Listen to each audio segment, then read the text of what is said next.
Hare Krishna Maharaj, Dandavat Pranam Maharaj. Hare Krishna. Hare Krishna Maharaj. Om Namo Bhagavate Vasudevaya. Om Namo Bhagavate Vasudevaya. Om Namo Bhagavate Vasudevaya. Om Namo Bhagavate Vasudevaya. Om Namo Bhagavate Vasudevaya. Om Namo Bhagavate Vasudevaya. Namo Vishnu Padaya Krishna Prasthaya Bhutale Srimati Bhaktivedanta Swami Nityanamane Namaste Saraswati Mani Prasarane Nirvishesha Shunyavadi Pastate Narane Shri Krishna Chaitanya Prabhu Vachana Vedveda Gadadhar Shri Bhaktivedanta Hare Krishna Hare Krishna Hare Hare Hare Rama Hare Rama. Reading from Srimad Bhagavatam, Canto 11, Chapter 12, Verse 18. Yathānalaḥ nila-bandhur uṣmā balena dāruṇy adhimathyamānaḥ aṇuḥ prajāto haviṣā samedhate tathaiva me vyaktir iyam vāṇī. When sticks of kindling wood are vigorously rubbed together, heat is produced by contact with air, and the spark of fire appears. Once the fire is kindled, ghee is added, and the fire blazes. Similarly, I become manifest in the sound vibration of Vedas. Purport, Lord Krishna here explains the most confidential meaning of Vedic knowledge. The Vedas first regulate ordinary material work and channel the fruits into ritualistic sacrifices, ostensibly reward the performer with future benefits. The real purpose of these sacrifices, however, is to accustom a materialist worker to offer the fruits of his superior Vedic authority. An expert fruitive worker gradually exhausts the possibilities of material enjoyment and naturally gravitates towards the superior stage of philosophical speculation on its existential situation. By increased knowledge, one becomes aware of the unlimited glories of the Supreme and gradually takes to the process of loving devotional service with the transcendental absolute truth. Lord Krishna is the goal of Vedic knowledge, as the Lord states in vāṇī.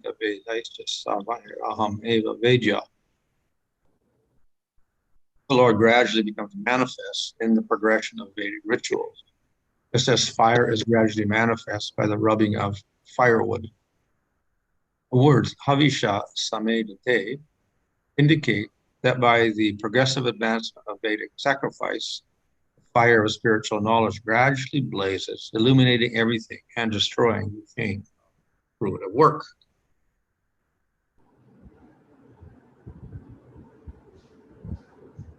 Lord Krishna considered Uddhava to be the most qualified person to hear this aloud transcendental knowledge. Therefore, the Lord mercifully instructs Uddhava that he may enlighten the sages at Bhadragashram, thus fulfilling the purpose of the sages' mind.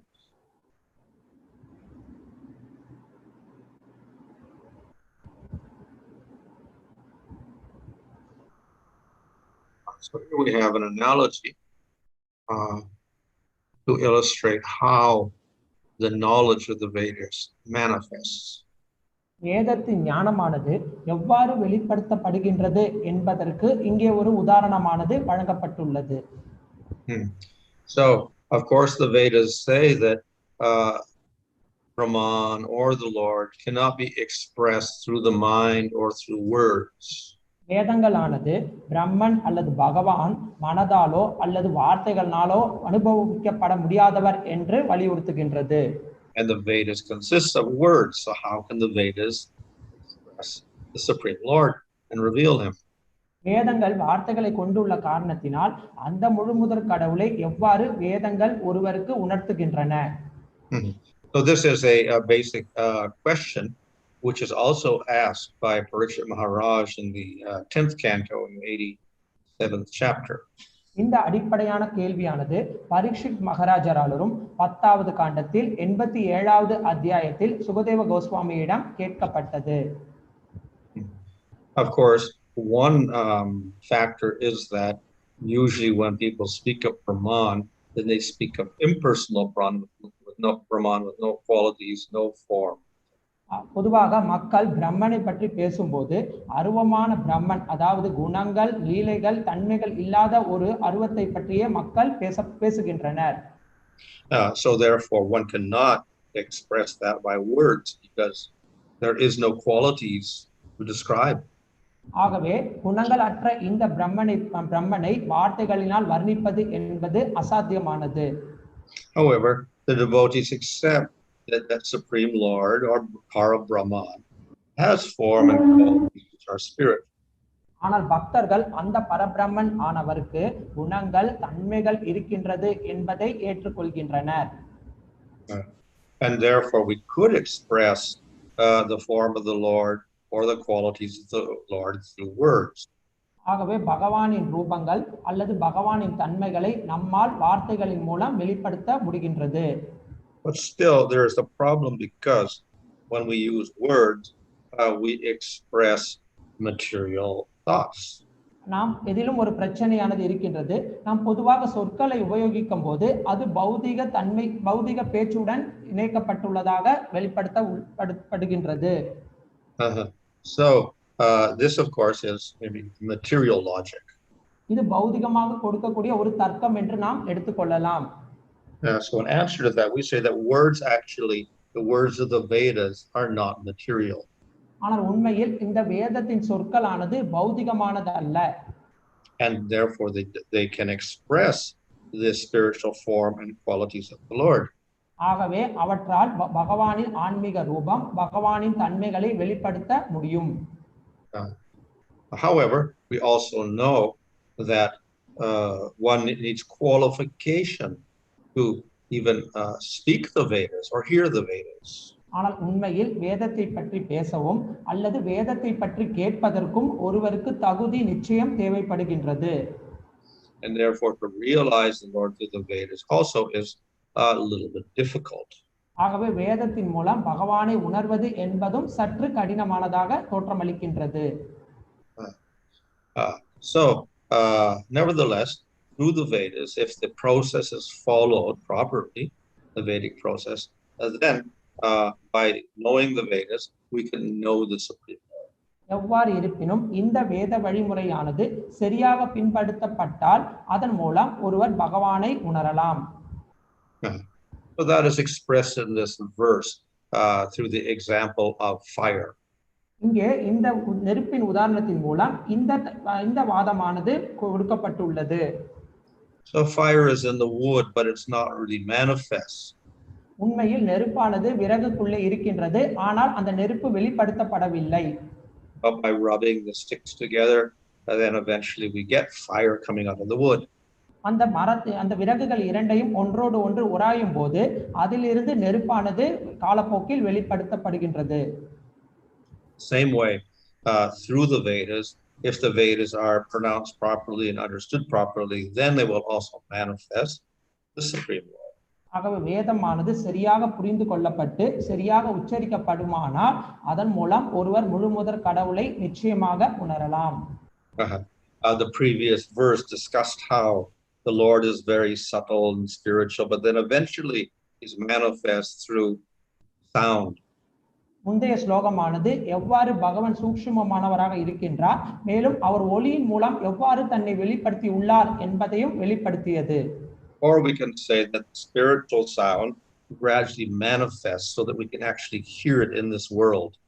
உண்மையில் நாம் கூறலாம், இந்த ஆன்மீக ஒளியானது படிப்படியாக வெளிப்படுத்தப்படும் போது இந்த உலகத்தில் நம்மால் அந்த ஆன்மீக ஒளியை கேட்க இயலுகின்றது. So once that sound is manifested, then we have to use that sound in a certain way to manifest the Lord. அந்த சப்தமானது நம்மிடையே கேட்கப்படும் பொழுது அது நம் பகவானை உணர்வதற்கு உபயோகப்படுத்திக் கொள்ளப்பட வேண்டும். If the Lord is not in those words originally, no matter what you do with those words, the Lord is not going to manifest. உண்மையில் பகவான் அந்த ஒளியில் இல்லை என்றால் அத்தகைய சொற்களின் மூலமாக என்ன பலன், அதன் மூலமாக எவ்வாறு பகவான் வெளிப்படுத்தப்படுவார்? So therefore the very words themselves are considered non-different from the Lord, but it requires some method in order to reveal the Lord. உண்மையில் இந்த சப்தத்தில் பகவான் இருக்கின்றார், ஆனால் அந்த பகவான் தன்னை வெளிப்படுத்துவதற்கு ஒரு வழிமுறையானது இங்கே வழங்கப்பட்டுள்ளது. So in this example here, at the beginning stage, we do not see the fire. இந்த உதாரணத்தில் ஆரம்ப நிலையில் நம்மால் நெருப்பை காண இயலாது. Yet the fire is hidden within that wood. ஆனால் உண்மையில் அந்த விறகில் நெருப்பானது உள்ளே அடைக்கப்பட்டுள்ளது. And by a certain method, then it becomes visible. சில வழிமுறைகளினால் இந்த நெருப்பானது அந்த விறகிலிருந்து வெளிப்படுத்தப்படுகின்றது. So in the same way, the Lord is within the Vedic literature, but hidden. அது போலவே பகவான் வேத சாஸ்திரங்களுக்குள்ளே அடங்கி உள்ளார், அவர் அங்கே மறைக்கப்பட்டிருக்கின்றார். And by using the Vedas in a certain way, then we can realize this. இந்த வேதத்தை ஒரு குறிப்பிட்ட வழிமுறைகளின் மூலம் உணர்வதினால் பகவானை நம்மால் உணர இயலும். So the Vedas themselves are considered to be non-different from the Lord and eternal. உண்மையில் இந்த வேதங்கள் பகவானிடமிருந்து வேறுபட்டதல்ல, வேதங்கள் நித்தியமானதாகவும் உள்ளது. And they're never really created. ஆனால் உண்மையில் இந்த வேதங்கள் படைக்கப்பட்ட ஒன்றல்ல. In other words, in every day of Brahma, the same Vedas manifest from the mouth of Brahma. ஒவ்வொரு பிரம்மாவின் நாட்களிலும் இந்த வேதங்களானது பிரம்மாவின் வாயிலிருந்து வெளிப்படுத்தப்படுகின்றது. So it looks like the Vedas are created each day of Brahma. அது பிரம்மாவின் ஒவ்வொரு நாளிலும் வேதங்களானது படைக்கப்பட்டது போல தோற்றமளிக்கின்றது. But it's the same Veda each day, so it's not really a creation. ஆகவே இந்த வேதங்களானது பிரம்மாவின் வாயிலிருந்து தினந்தோறும் வருகின்ற காரணத்தினால் இதை நாம் படைக்கப்பட்ட ஒன்று என்று கருதுவது தவறு. And in past and present and future universes, when Brahma is first born, manifests the Vedas, also exactly the same Veda.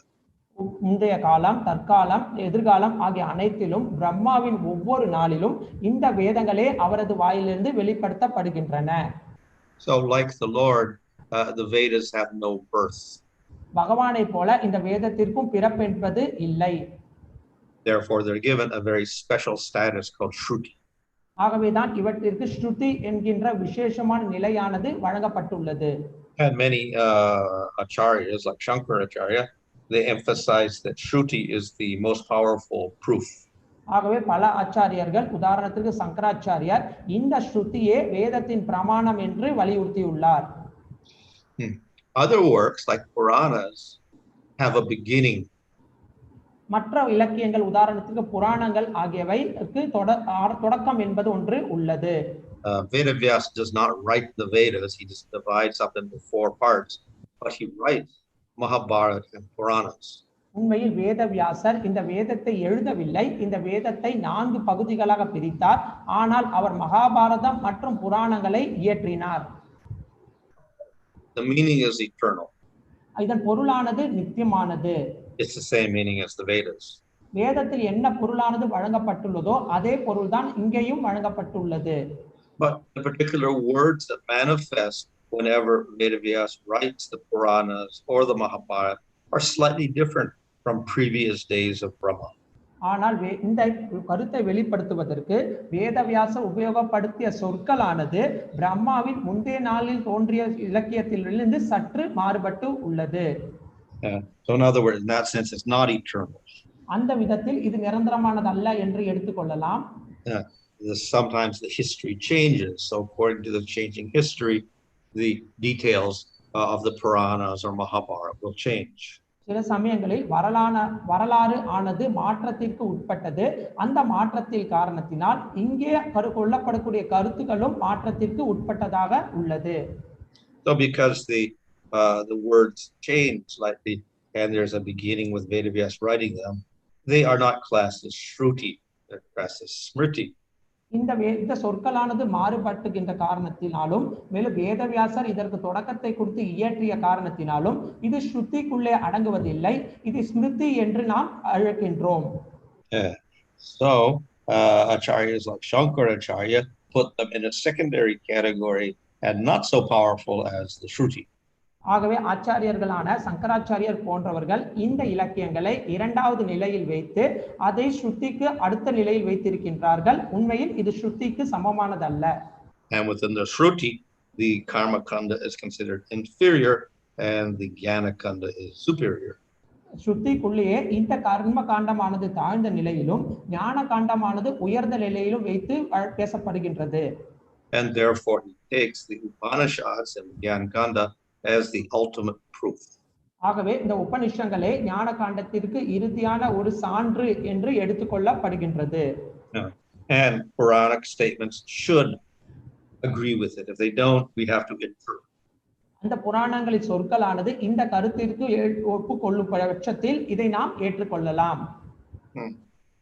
However, the Vaishnavacharyas don't agree with that. ஆனால் உண்மையில் வைஷ்ணவாச்சாரியர்கள் இதனை ஏற்றுக்கொள்வது இல்லை. And Jiva Goswami points out that in Tattva Sandarbha that the Puranas and Mahabharata are considered to be fifth Veda.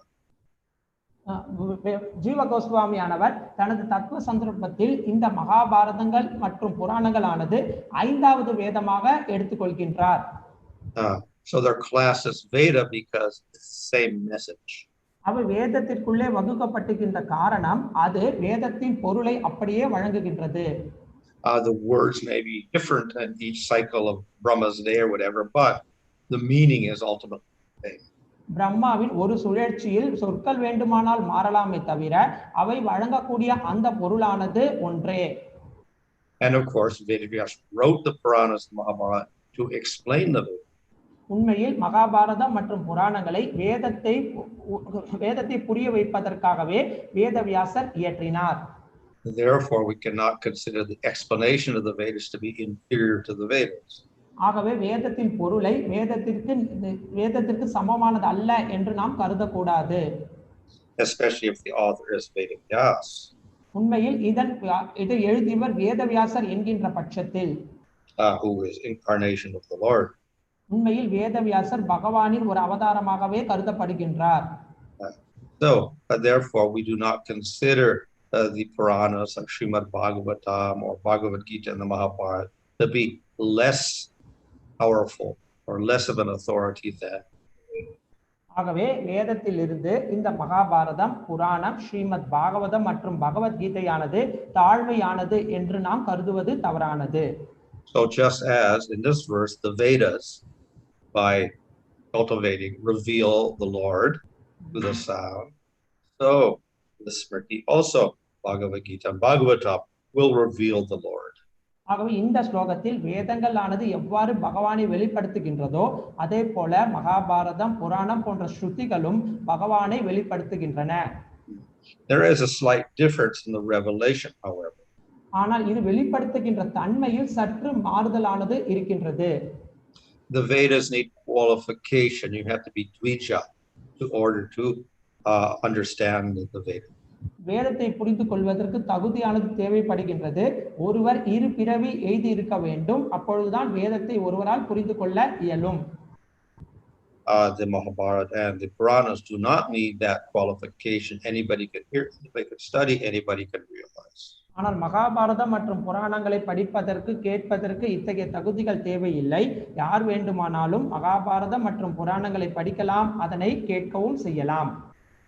So that makes the access to the knowledge easier. ஆகவே இந்த ஞானத்தை அடைவதற்கு இந்த மார்க்கமானது எளிய வழிமுறையை காட்டுகின்றது. But it does not make the knowledge inferior. ஆனால் இந்த ஞானமானது தாழ்ந்த ஒன்று என்று கருதக்கூடாது. And it's just like if we have water and we have some water in a store and you have to buy it.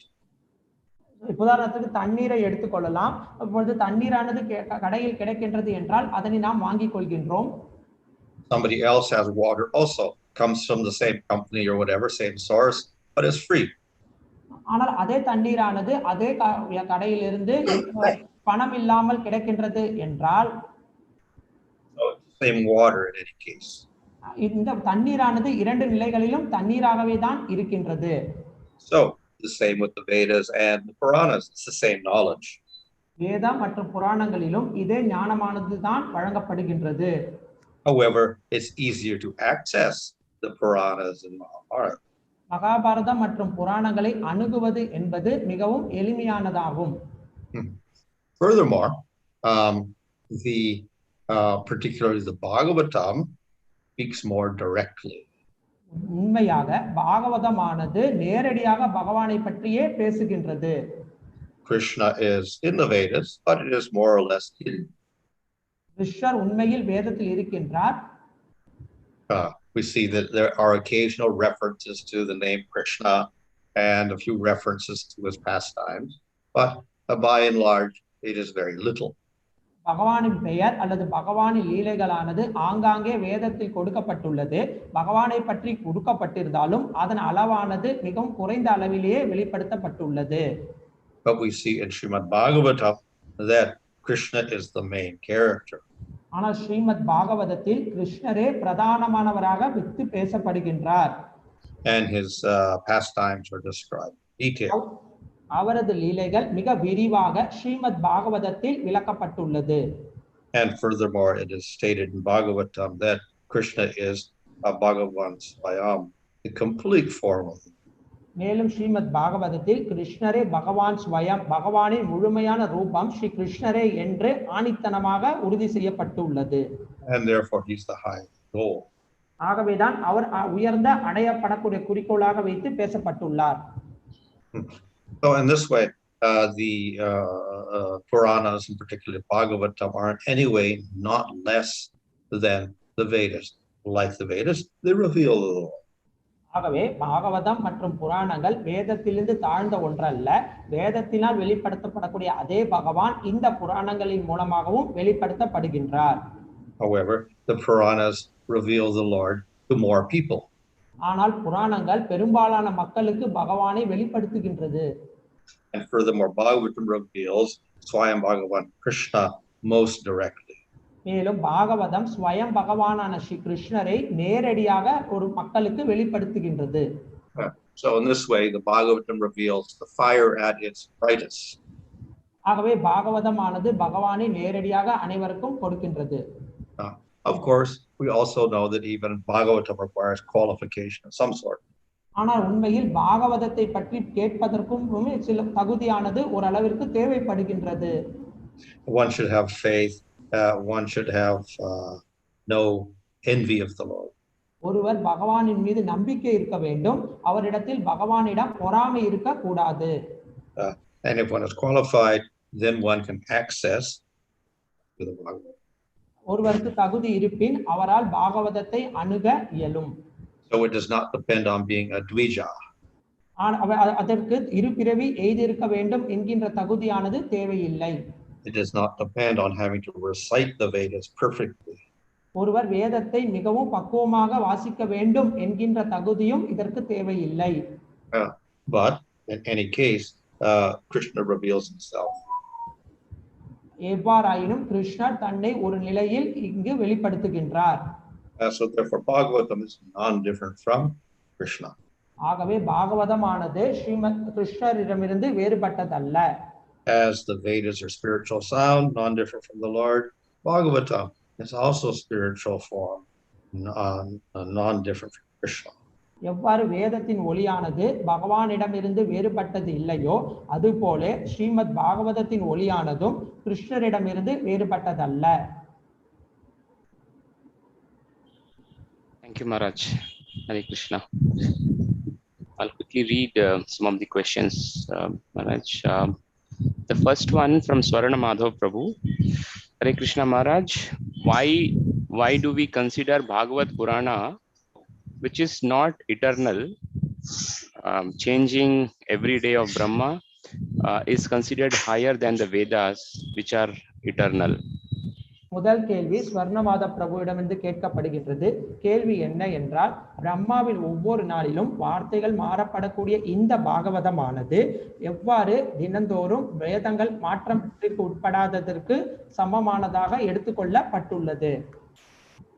Well, the only superior aspect of the Vedas is the words never change. வேதத்தின் ஒரே ஒரு உயர்ந்த தன்மையானது சொற்களானது மாற்றப்படுவது இல்லை. So that aspect of eternal is there, which is make it superior. ஆகவே இந்த தன்மை தான் வேதத்தை மிகவும் உயர்ந்ததாக வைத்து பேசப்படக்கூடிய காரணத்திற்கு அடிப்படையாக இருக்கின்றது. However, if the words change, then that does not make it inferior. ஆனால் அதன் வார்த்தைகள் ஒருவேளை மாற்றப்படுமானால் அதனை அது தாழ்மையாக மாற்றப்படுவது இல்லை. Krishna speaks words, but he doesn't say the same words all the time. கிருஷ்ணர் சொற்களை பேசுகின்றார், ஆனால் அதே சொற்களை எல்லா நேரத்திலும் கிருஷ்ணர் உபயோகப்படுத்துவது இல்லையே. In fact, when he speaks, it's always ever fresh and ever new. ஒவ்வொரு முறையும் கிருஷ்ணர் பேசும்போது அதில் புதிய சொற்களும் புதுமையான விஷயங்களும் வெளிப்படுத்தப்படுகின்றது. Krishna has an eternal form, but he's never the same all the time. கிருஷ்ணருக்கு நித்தியமான ரூபம் இருக்கின்றது, ஆனால் அவர் எப்பொழுதுமே அதே மாதிரி இருப்பதில்லை. He's always ever beautiful, ever fresh. எப்பொழுதுமே அவர் புதிதாகவும் அழகானவராகவுமே தோற்றம் அளிக்கின்றார். The rasa with Krishna is eternal, but it is always changing. கிருஷ்ணரிடம் இருக்கக்கூடிய ரசமானது நிரந்தரமானது, ஆனால் ஒவ்வொரு முறையும் அது மாறிக்கொண்டே தான் உள்ளது. So within eternal there can also be change. ஆகவே நிரந்தரமான ஒன்றிலும் சில மாற்றங்கள் இருக்கலாம். So since the subject matter is the Supreme Lord, in any case, that's eternal. ஆனால் அதில் வழங்கப்படக்கூடிய அந்த கருத்து முழுமுதற் கடவுள் மட்டும் நிரந்தரமானவர். And if the words change, that does not make it inferior. ஒருவேளை சொற்கள் மாற்றப்பட்டால் அதனை அது தாழ்மையாக்கி விடுவதில்லை. In fact, we can say it makes it superior. உண்மையில் இதனை அது உயர்த்தி தான் வைக்கின்றது. Because this way one gets more and more bliss from the changing nature of the Puranas. புராணங்களில் மாற்றம் படக்கூடிய தன்மையின் மூலமாக ஒருவர் அதனை அணுகும் போது மேலும் மேலும் ஆனந்தத்தை அதிகரித்துக் கொள்கின்றார். Maharaj, the next one is from Simha Sudarshan Prabhu. Hare Krishna Maharaj, Maharaj mentioned that Jnana Kanda is superior to Karma Kanda section of the Vedas. And if Jnana Kanda is superior to Karma, please explain whether Upasana Kanda is still more superior to Jnana Kanda. இரண்டாவது கேள்வி சிம்ம சுதர்ஷன் பிரபுவிடமிருந்து, மகாராஜ் நீங்கள் கூறினீர்கள் இந்த ஞான காண்டமானது கர்ம காண்டத்தை விட உயர்ந்தது என்று. அவ்வாறு இருக்கும்போது இந்த உபாசன காண்டம் ஞான காண்டத்தை விட மேலானதா? So usually the Jnana Kanda is explained by Jiva Goswami as having two sections. One section of the Jnana Kanda explains Jnana Yoga, personal. The other section explains Bhakti. பொதுவாக ஜீவ கோஸ்வாமியானவர் இந்த ஞான காண்டத்தில் இரு பிரிவுகள் இருக்கின்றது என்று கூறுகின்றார். ஒன்று அருவமான ஒன்று, மற்றொன்று பக்தியை சார்ந்த ஒன்று. So Jnana Kanda has Upanishads. Some of the Upanishads are Jnana Upanishads. Some are Vaishnava Upanishads. ஞான காண்டத்திலும் உபனிஷங்கள் இருக்கின்றது. அதில் ஒரு பகுதியான ஞான உபனிஷங்களாகவும் மற்றொரு பகுதி வைஷ்ணவ உபனிஷங்களாகவுமே இருக்கின்றது. So the Upasana Kanda, which means worship, there's a lot of devata worship there. இந்த உபாசன காண்டம் பொதுவாக வழிபாடு. இந்த வழிபாட்டில் பெரும்பாலும் தேவர்களின் வழிபாடே அடங்கி இருக்கின்றது. So in that sense, it's something like Karma Kanda, but the Karma Kanda, the emphasis is upon the performance of sacrifice. இது ஒரு அளவிற்கு கர்ம காண்டத்திற்கு ஒத்தியே இருக்குது என்று கூறலாம். ஆனால் கர்ம காண்டத்தில் இந்த யாக வழிபாடு என்பது மிகவும் பிரபலமானதாக கூறப்பட்டுள்ளது. However, in both cases, whether it's Karma Kanda or Upasana Kanda with mention of devatas, the devotees take these worship of devatas in a different way. எவ்வாறு இருப்பினும் கர்ம காண்டமாக இருந்தாலும் சரி அல்லது உபாசன காண்டமாக இருந்தாலும் சரி இந்த தேவர்களின் வழிபாடு அங்கே இருக்கின்றது. ஆனால் பக்தர்கள் இந்த தேவர்களின் வழிபாடை வேறு விதத்தில் ஏற்றுக்கொள்கின்றனர். One way is to take all the devatas as servants of the Lord. ஒரு விதம் இந்த தேவர்கள் அனைவருமே பகவானின் தொண்டர்கள் என்ற அடிப்படையில் ஏற்றுக்கொள்வது. And therefore we don't worship them independently, but we worship them as Vaishnavas. ஆகவே இவர்களை தன்னிச்சையாக நாம் வழிபாடு செய்வதில்லை. இவர்களை பகவானின் தொண்டர்களான வைஷ்ணவர்கள் என்கின்ற கருத்தில் ஏற்றுக்கொள்கின்றோம். And the other way is to think of all of the names mentioned of the devatas and to understand that primarily they are names of the Supreme Lord. மேலும் வேதத்தில் கொடுக்கப்பட்டுள்ள இந்த தேவர்களின் பெயர்கள் உண்மையில் முழுமுதற் கடவுளின் முதன்மையான பெயர்களாகவே ஏற்றுக்கொள்வது. So there are many verses praising Indra. வேதத்தில் பல பதங்கள் இந்திரனை போற்றி புகழ்கின்றன. But Indra means king. So therefore, ultimately, the supreme king is supreme. உண்மையில் இந்திரன் என்றால் மன்னர் என்று பொருள். பிரதானமான மன்னர் அல்லது ராஜா உண்மையில் ஸ்ரீ கிருஷ்ணரே. Agni means leader. So ultimate leader is Lord. உண்மையில் அக்னி என்றால் தலைவர். பிரதானமான தலைவர் ஸ்ரீ கிருஷ்ணரே. So therefore, the primary meaning of all the verses of the Vedas is worship the Lord. Secondarily, worship of Devi. ஆகவே வேதத்தின் கொடுக்கப்பட்டுள்ள கருத்தானது முதன்மை நிலையில் முழுமுதற் கடவுளை வழிபாடு செய்ய வேண்டும். இரண்டாவது தன்மையில் தேவர்களை வழிபாடு செய்யலாம். Thanks, Maharaj. The next one from Jyoti Sundar Mataji. This is regarding the commentary of Jiva Goswami on this verse, where Jiva Goswami is saying that this is an example of appearance of the Lord, partial appearance of the Lord, showing the gradual stages. If you could kindly explain on the commentary of Jiva Goswami, Maharaj. Well, I don't have the commentary in front of me, so it's going to be a little difficult. Sure, Maharaj. I think we'll skip this question for now. The next one from Thirumal Rao Prabhu. Guru Maharaj, the last part of the purport of this verse gives an impression that a parampara system is being established through Uddhava. Is this line part of our parampara and do we have any differences in philosophy? அடுத்த கேள்வியானது திருமால் ராவ் பிரபுவிடமிருந்து வருகின்றது. அதாவது இந்த பதத்தின் இறுதியில் இந்த பரம்பரையானது உத்தவரிடமிருந்து வருகின்றது என்று கூறப்பட்டுள்ளது. அவ்வாறு இருக்கும் போது இதில் வழங்கப்படக்கூடிய விஷயங்கள் என்று மாற்றம் இருக்கின்றதா? Well, as it says here, Uddhava was there to enlighten the sage of Badrik Ashram. நான் ஏற்கனவே கூறியது போல உத்தவர் பத்ரிகாசிரமத்தில் இருக்கக்கூடிய சாதுக்களுக்கு ஞானம் வழங்குவதற்காக இருந்தார். In that sense, it's a parampara of sorts. ஆகவே அந்த விதத்தில் இது பரம்பரை என்று எடுத்துக்கொள்ள வேண்டும். However, we don't historically have a line of teaching coming from those sages. ஆனால் வரலாற்று ரீதியாக இந்த சாதுக்களிடமிருந்து இந்த விஷயங்களானது வரக்கூடிய தன்மையை நாம் பார்க்க இயலவில்லை. Whereas we do have the line from Brahma downwards. ஆனால் பிரம்மாவிடமிருந்து இந்த பரம்பரை வழிமுறை இருப்பதை நாம் பார்க்கின்றோம். Similarly, Krishna's Arjuna, someone says there's a parampara there, but then Arjuna wasn't the guru for others, so we don't have a continuation of the line. மேலும் கிருஷ்ணர் அர்ஜுனனுக்கு உபதேசித்த அந்த செய்தியானது அந்த பரம்பரை மூலமாக வருவதாக சிலர் கூறுகின்றனர். உண்மையில் அர்ஜுனன் அவ்வாறு வழங்கியது போல தெரியாத காரணத்தினால் அங்கே பரம்பரை இருப்பதை நாம் காண இயலவில்லை. Thanks, Maharaj. The next one from Kalanidhi Prabhu.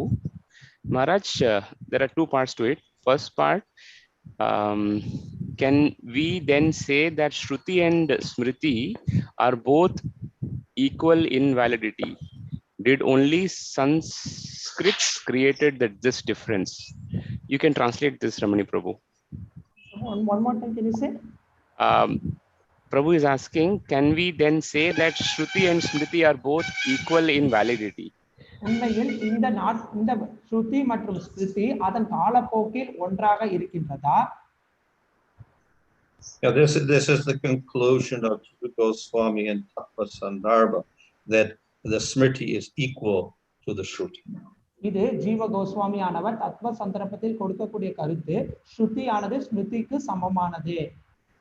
Of course, we see our Vaishnavacharyas and other sampradayas also. They quote Upanishads and Vedas. மேலும் வைஷ்ணவ ஆச்சாரியர்கள் உபநிஷங்கள் வேதங்களிலிருந்து கொடுக்கின்றனர். But we see there's also a heavy reliance on quotations from Bhagavatam, Vishnu Purana, Padma Purana. Srimad Bhagavatam, Vishnu புராணம் மற்றும் பத்ம புராணத்திலும் இதற்கான மேற்கோளானது காட்டப்பட்டுள்ளது. And they should not be given lesser strength than the quotes from the Vedas. ஆகவே வேதத்திலிருந்து கொடுக்கப்படக்கூடிய மேற்கோளை விட இதற்கு தாழ்ந்த நிலையானது வைத்து பேசப்படக்கூடாது. Of course, even the Vedas themselves with the Upanishads are the Vaishnavacharyas take the what looks like impersonal statements, and we interpret them personally. ஆனால் வேதத்தில் கொடுக்கப்படக்கூடிய இந்த உபநிஷங்களிலும் சில சமயங்களில் முரண்பாடான கருத்தாக அருவத்தை பற்றி பேசக்கூடியதாக இருக்கின்றது. ஆனால் உண்மையில் வைஷ்ணவ ஆச்சாரியர்கள் இதனை ரூபத்திற்கு சமம் எடுத்துக்கொள்ள வேண்டும். And the second part of that is Srila Prabhupada says Krishna can convert one energy into another. So does Krishna also convert external energy into marginal energy? கிருஷ்ணர் ஒரு சக்தியிலிருந்து மற்றொரு சக்திக்கு மாற்றம் செய்கின்றார் என்று கூறும்போது பகிரங்க சக்தியானது தடஸ்ர சக்திக்கு மாற்றம் படக்கூடுமா?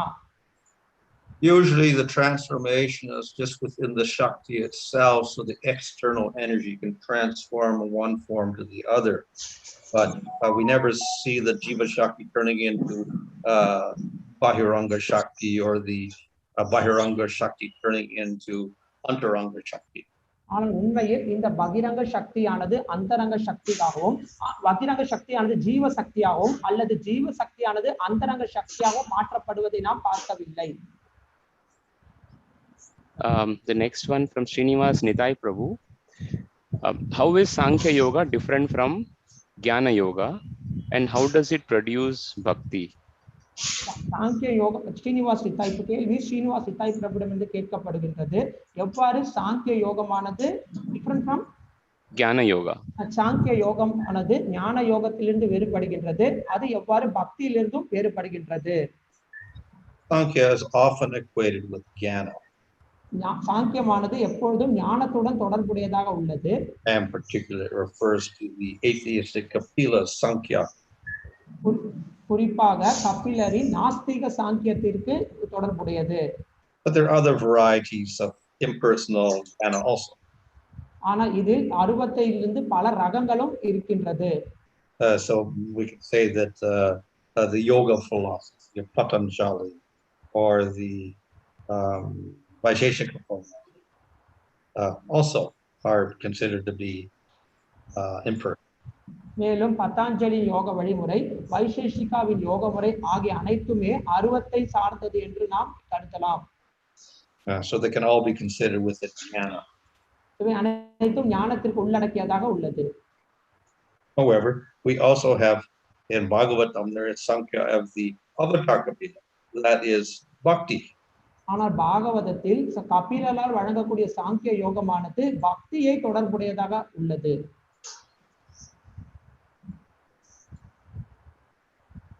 The next one is from Guru Kripamoya Prabhu. Hare Krishna Maharaj, Advaitis don't give weightage to Srimad Bhagavatam. Being that case, refuting their Shruti based points using Srimad Bhagavatam will be an apple to apple comparison. அத்வைதிகள் இந்த பாகவதத்திற்கு முக்கியத்துவம் வழங்குவதில்லை. அவ்வாறு இருக்கும்போது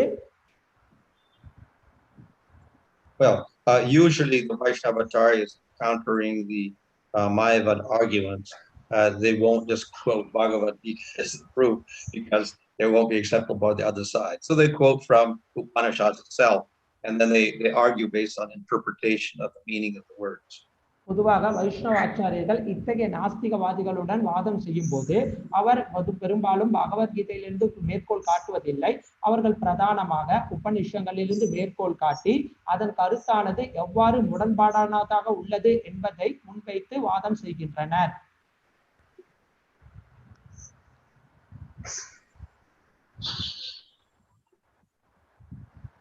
Yes, Maharaj, I think we have covered all of it. Prabhu, is there anything else? Questions from YouTube or? Nothing, Prabhu. That's it, Prabhu. You have covered it. Thank you so much, Maharaj. Tantra Srimad Bhagavatam ki jai, His Holiness Bhanu Swami Maharaj ki jai, Srila Prabhupada ki jai.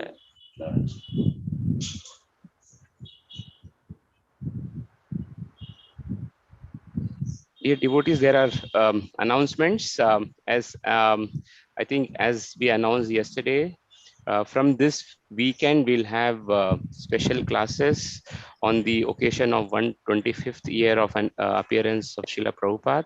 From this weekend, tomorrow will be the inauguration by His Holiness Bhanu Swami Maharaj on Saturday evening between 7 to 8, and successive weekends we'll also have the disciples of Srila Prabhupada coming and glorify Prabhupada. நாம் ஏற்கனவே கூறியது போல நாளை முதல் ஸ்ரீல பிரபுபாதரின் 125வது பிறந்த நாளை ஒட்டி பல மூத்த பக்தர்கள் நம்மிடையே சொற்பொழிவு ஆற்ற இருக்கின்றார்கள். அதன் தொடர்ச்சியாக நாளை நமக்கு திரு பானு மகாராஜர் அவர்கள் 7 லிருந்து 8 மணி வரை ஸ்ரீல பிரபுபாதரின் முக்கியத்துவத்தை பற்றி உரை அளிப்பார். And tomorrow we'll also have a Smriti Sabha for the devotees who have left the bodies affected by the pandemic. மேலும் இந்த கொரோனா தொற்றினால் நம்மை விட்டு பிரிந்த பக்தர்களுக்கு ஸ்மிருதி சபா ஆனதும் நாளை ஏற்பாடு செய்யப்பட்டுள்ளது. That is tomorrow, that is Sunday morning 10 to 11:30 a.m. So devotees are kindly requested to participate. இந்த ஸ்மிருதி சபா ஆனது ஞாயிற்றுக்கிழமை காலை 10 மணியிலிருந்து 11 மணி வரை ஏற்பாடு செய்யப்பட்டுள்ளது. நாங்கள் அனைவருக்கு பக்தர்களையும் மனமாற இதில் பங்கு கொள்ளும்படி கேட்டுக்கொள்கின்றோம். And as our regular practice, we will continue with Jagannath Katha on the weekdays. And today also we'll have between 7 to 8 followed by the prayer session. So all devotees are requested to kindly participate in these sessions. மேலும் தொடர்ச்சியாக இந்த ஜெகநாதரின் கதைகளானது இன்று பேசப்படுகின்றது. இன்று இரவு 7 லிருந்து 8 மணி வரை அந்த நிகழ்ச்சியானது தொடரும். அதற்கு பின்னால் பக்தர்களின் நலன்களுக்காக ஜப நிகழ்ச்சியும் ஏற்பாடு செய்யப்பட்டுள்ளது. அனைவரும் தயவு செய்து இந்த நிகழ்ச்சிகளில் பங்கு கொள்ளும்படி கேட்டுக்கொள்கின்றோம். And as our regular practice, let us offer prayers for the speedy recovery and protection of all the devotees from this pandemic by chanting the Hare Krishna Maha Mantra 3 times. இந்த தொற்றிலிருந்து பக்தர்கள் விரைவில் குணமடைவதற்காக பழக்கமாக செய்வதை போல 3 முறை நமது மனதார இந்த ஹரே கிருஷ்ண மகா மந்திரத்தை ஜபம் செய்வோம். Hare Krishna, Hare Krishna, Krishna Krishna, Krishna Krishna, Hare Hare, Hare Ram, Ram Ram.